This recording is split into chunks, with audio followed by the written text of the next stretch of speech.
Alright guys, it's your boy Dom. It's the next morning and I'm back with the predictions for match week 19. We're going to be halfway through the season and unfortunately my team, Manchester City, won't be winning the league.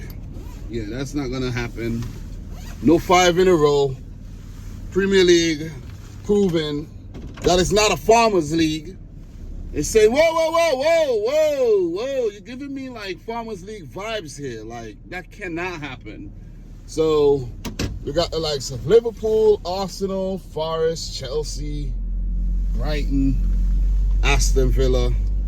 All ahead of Manchester City in those European places. So, yeah, league is a bit more interesting this year if you ask me. You know what I'm saying? To be honest, you know, it's gotten a bit boring with City winning every year. Even though it's my team and I want to win every year, it's gotten a bit boring. You see what I'm saying? Yeah, we need to actually prove that we are humans because we were doing some very, you know, extraterrestrial stuff. Anyways, let's get into match week 19 predictions, guys. I am heading to work. It's a rainy day. I am taking my time. You ain't got to worry about me. I'm not driving too fast or anything. So, you know, and I don't intend to be too long. I'm running late. So this video is going to be about 15 minutes tops. So with that being said, let's get into the predictions. Let's start with Leicester versus Manchester City. Listen, man, Leicester's been struggling under Ruud van Nistelrooy. They started well, but the form has, you know, petered off a bit. So like Mike Tyson there. The form has petered off a bit and, you know, they need a bit of respite. So do Manchester City. But when you look at the recent history between these two clubs before Leicester got relegated, you know, I think we did play Leicester in a cup match recently, but it's been rather one-sided. I know Leicester, you know, they have, you know, had their success against City in the past. You know, odd win here and there, draw. You know, but lately it's been Manchester City. But with the form that City, you know, have shown as of late, guys, I don't even know. I don't know. To be honest, I don't know. But let me just say this. If Leicester have Jamie Vardy fit again in the 11, you know, you never know. This game could turn out in favor of Leicester. But if Jamie Vardy is struggling and still unavailable through injury, you know, it could be Manchester City walking away with this W. The game against Everton, I think, you know, my team, not clinical enough. They need to be clinical against Leicester because right about now they're not in a great position in terms of their goalkeeper not being fit enough, key players not being fit enough, and City should take care of this, you know, unsettled Leicester team right now. I'm going to say a 2-1 win because we seem to be shipping a goal every game. It would be nice to keep a clean sheet to, you know, just show some semblance at the back. But it's going to be another nervy one, but I think we are going to get back to winning ways here just before the start of 2025. So I'm going to say 2-1. I took a little too long on that one, but still, it is what it is. Let's go. Everton versus Forest. I think, you know, Forest, they're in great form. They're in the top 4. They're playing well. Very defensive-minded team, but they also knows how to go forward and score goals. As for Everton, they're very defensive-minded. They're not scoring enough goals, but they're also going to be a tough team to break down at home. I am going to go for a 1-1 draw. I do think this game is going to end in a draw. I'm leaning more towards Forest, but Everton have shown a bit of resilience and a bit of mettle, and I think, you know, they're picking up some valuable points, and I think this is going to be another one. They need to start picking up wins, but for now, the draws definitely will suffice, if you ask me. Palace versus Southampton. Look, man, Palace is a team that has crept up and they're gaining form week by week. As for Southampton, sacked their manager. You know, they hired Ivan Juric. He's still trying to figure things out. You know, they haven't had that new manager luck like Wolves had. And it's still back to the drawing board for Southampton. I personally think they don't have enough quality in that team. They have shown glimpses through, Tyler Dibbling, through a few other players. But if you look around the team at whole, they do not have enough quality to compete in the Premier League this season. This is evident. It's evident by the amount of wins and the points tally they've amassed so far this season. I think Crystal Palace are going to walk away with this game with a 2-1 win. It's not going to be as comfortable, but I think Palace are going to pick up a win. They need to pick up wins right about now to distance themselves from the team in the relegation zone. So I'm going to go for 2-1. Next up, Tottenham versus Wolves. Look. This is not a great time for Spurs to be playing a team like Wolves. Spurs are on a losing streak right now, while Wolves are building up a head of steam on a winning streak. And if you check the record between Spurs and Wolves, surprising. I was surprised. I follow the Premier League every season, but I wasn't really aware that Wolves had such a great record against Spurs. They did the league double over Spurs last season, and I think in their last 5, they have about 4 wins. So they're catching Spurs at the right time. In attack, Spurs do have the personnel, but they're very light at the back. Fraser Forster goal, in my opinion, doesn't cut it. Jed Spence got suspended, so that's one defender short. You're playing Archie Gray at the back. I think Jagusin is at the... so they're very light. I know Pedro Porro could step in at fullback. Why is this guy sitting at the side of the highway? What is going on here? But anyways, he's just there sitting on the wall like Humpty Dumpty. So, look, Spurs are not in good shape right now. They're very unpredictable, and the positive part of the unpredictability goes out the window because they're lacking the personnel. I don't see Spurs picking up a win here. I actually don't see them getting anything from this game. I'm going to say a 3-1 win to Wolverhampton Wanderers. Oh! The great form continues under Vitor Pereira. The Portuguese boys are back, man. The Portuguese boys are back. You see what I'm saying? So, Mateus Cunha, as I said, do not join Spurs. I have a feeling they're gonna go in for him in the summer. Do not fight off the urge and the offer to join Spurs, Cunha. You know what I'm saying? Don't be a Cunha. All right? Anyways, let's keep it moving. Fulham versus Bournemouth. Both teams in good form right about now. It's hard to pick a winner. So I'm going to go in between and pick a draw. They're playing great football. I don't know which way it's going to go. You know what I'm saying? Both teams have similar ilk right now. Small stadiums. A lot of quality in their team. 2 goalkeepers, outcasted from their previous big clubs. And now they're just thriving at, their respective clubs. Players in Kepa and, what's his name? Bernd Leno. So these guys are doing really well. If you're not doing, if you need some game time and you're at a big team, you join Fulham, you join Bournemouth, all of a sudden you start playing. You know what I mean? And you're playing well. So give it up to these 2 managers, Andoni and, Marco Silva. 2-2. 2-2. The next up, guys, we have Ipswich, Chelsea. Look, man. Look, Chelsea need to bounce back. They've dropped points in their last 2 games. And ideally, they meet in Ipswich Town. Even though Ipswich are not a pushover and they've been giving teams a really hard time. Look at the last game against Arsenal.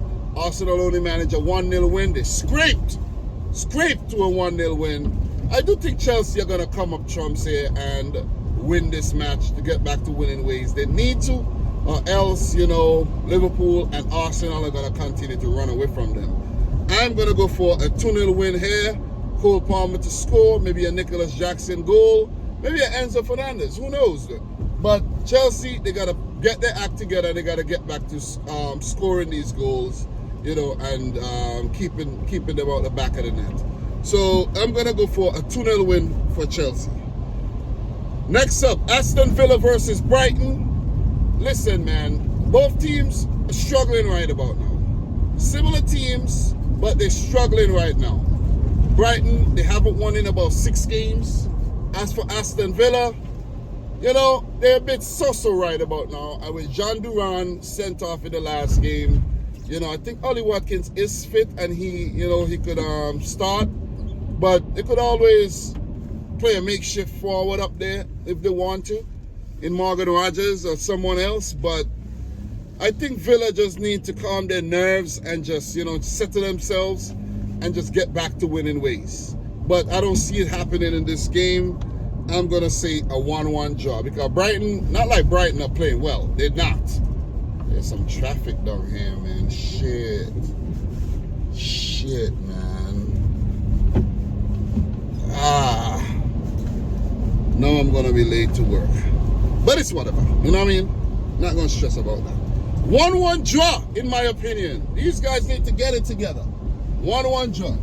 So, I think it's a good result for both teams, though, but still.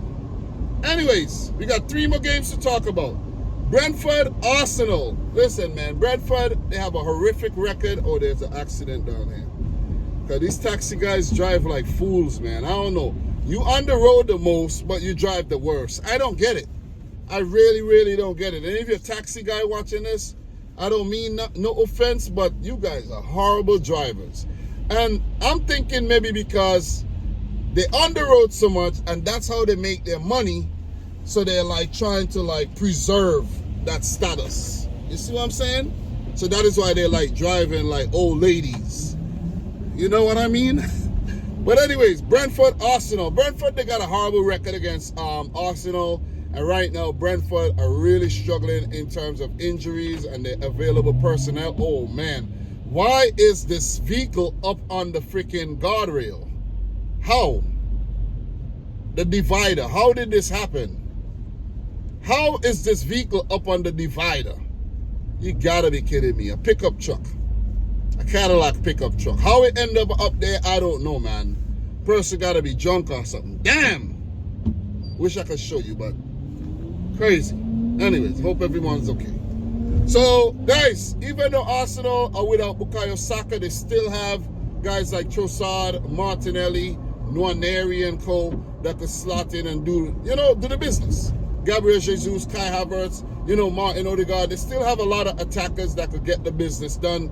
And I think Brentford, even though they have, Mbuemo Wissa, Damsgaard, Norgard, Jan Elton, and these guys available still, Shada and co.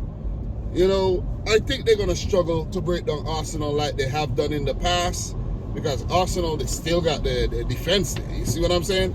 And with Arsenal, with the set piece threat, I am going to go for the Gunners to win this one.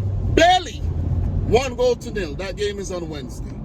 Next up, Manchester United versus Newcastle United. I don't have a lot of time. Let me run to the next 2 predictions. This game at Old Trafford, it's a tricky one because United have done well in the Premier League at Old Trafford against Newcastle. But Newcastle do have a cup match win at Old Trafford against United. So with Newcastle in prime form right about now, they've climbed back up the ladder. They're 5th. United are struggling. They can't figure out their best 11. And whenever Amorim puts out a team, you wonder what's going on. Is this a Europa League 11? What is going on here? It doesn't look good. You see what I mean? It does not look good. Whenever he puts out a team, I'm like, yeah. Listen, I'm a City fan. I'm not going to put out biased predictions against United. Trust me, I'm not. I'm going to do things on merit. And I cannot see United defeating Newcastle here. The most they're going to get is a draw. But I do think Newcastle, in prime form with Isaac and co, are going to pick up a 2-0 win. I don't even think United are going to score any goals in this game. No Bruno Fernandes, who's the heartbeat of this team. You see what I mean? He's the talent. No Rashford. When things are tough, Rashford sometimes would come up clutch. You don't have him. You have misfiring Hoyland and Xerxes up there. You might have to look to Amad Diallo, but don't know if he has the experience to really put the team on his shoulders like he did against Manchester City and win this game. I don't know. I'm going to say Newcastle to win 2-0. And guys, last but not least, I did it, man. I did it. I can't believe I did it, guys. Smash the thumbs up button for the consistency and getting this video out. Even though it's a bit late, I got it out, man. I'm proud of myself. I'm handling everything. I'm taking care of business. I'm still keeping the channel alive. West Ham versus Liverpool. Listen, man, I know West Ham did. I think West Ham picked up a win against Liverpool. They didn't win last season. But anyways, doesn't really matter. Right now, the kind of form that Liverpool are in, this is an away game. I doubt it's going to be a tricky match unless Slot rotates heavily. You know, because sometimes when Liverpool rotate a lot, you see it in their performance. But I think in the last game he rotated, so this game is going to be a more stronger 11, in my opinion. And the way Liverpool are playing, they know how to win games. Even though they go behind, they know how to bounce back. They know how to win football games. And that's very, very important as a team. Man City used to be like that. You see what I'm saying? We used to know how to win football games. It seems as if we forgot. You know what I mean? It seems as if we forgot how to win matches.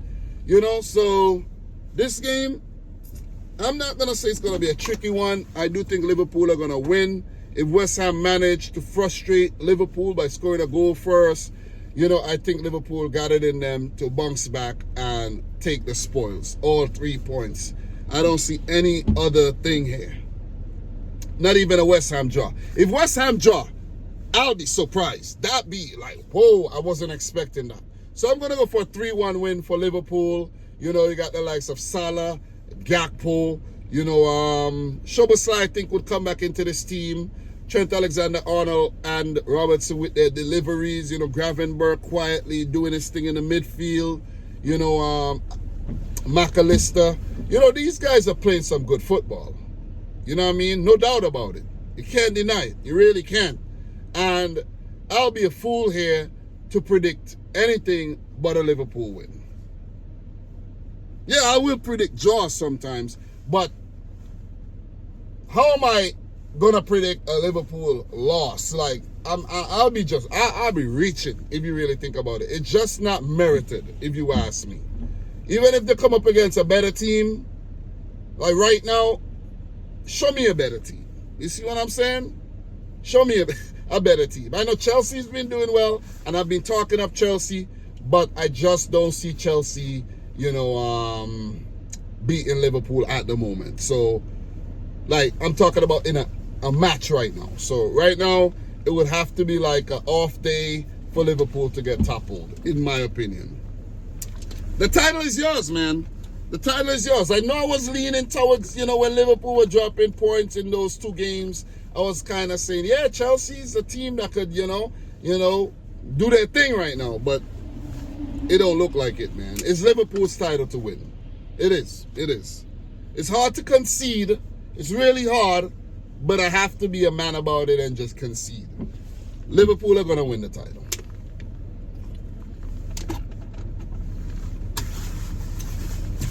Don't fuck up.